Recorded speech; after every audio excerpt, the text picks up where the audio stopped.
Glory. Glory. There you go. Amen. Amen. God's good. All the time, Andy. That's it. Glory. I want to thank the men and women that fought for our country.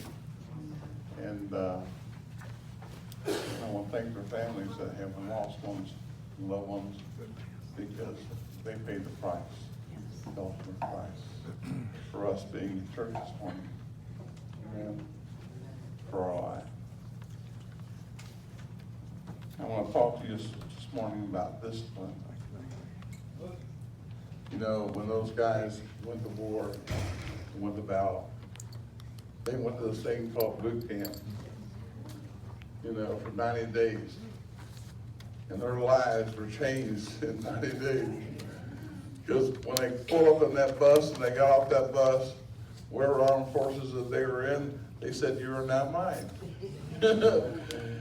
And they trained them. They taught them.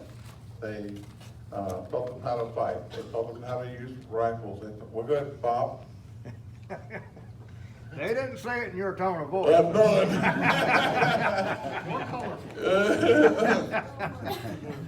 Amen. They trained the men to fight the battle.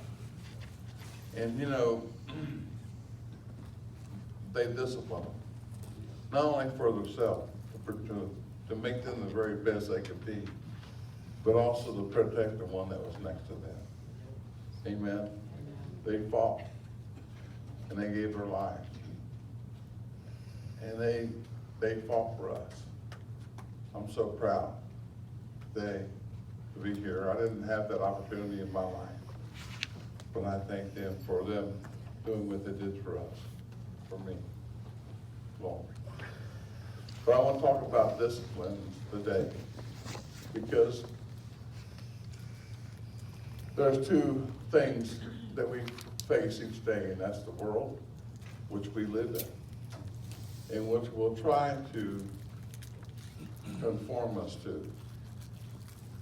Then we have God, that when he comes into our life, that our life is changed.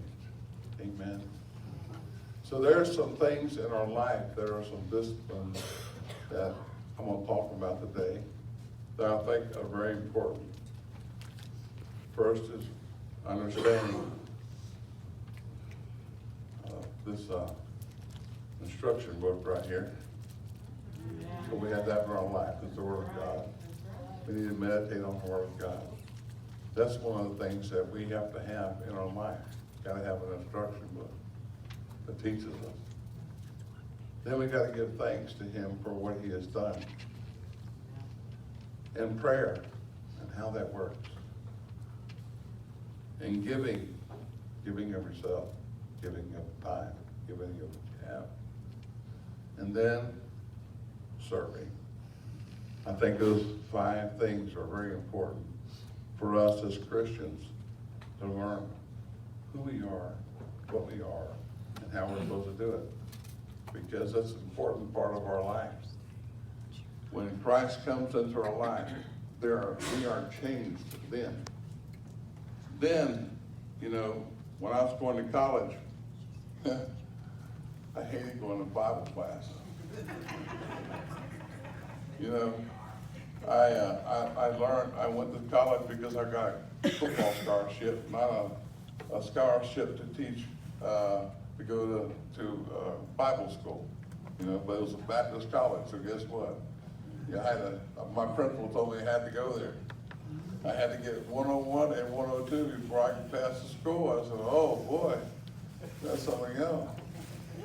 You know, so, you know, at that time I was not a Christian. And I read this scripture because I didn't want to pass a class. Well, I didn't want to give her a satisfaction of passing grades. So what I would do, I would study so hard that I would, on 100 true and false questions, I would get all of them wrong. Not because I was in rebellion. I wanted to, you know, I was complaining because I was going to that class. I couldn't stand going to that Bible class.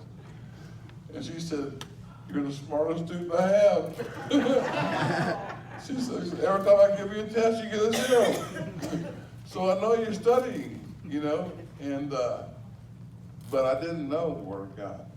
Because then when halfway through the college, I accepted Jesus Christ as my Lord and Savior. Then the Word became alive to me. Glory. Amen. Amen. It became alive to me. Amen. You know, and that's the important part of it, becoming alive to you. You know, it's why we study it, because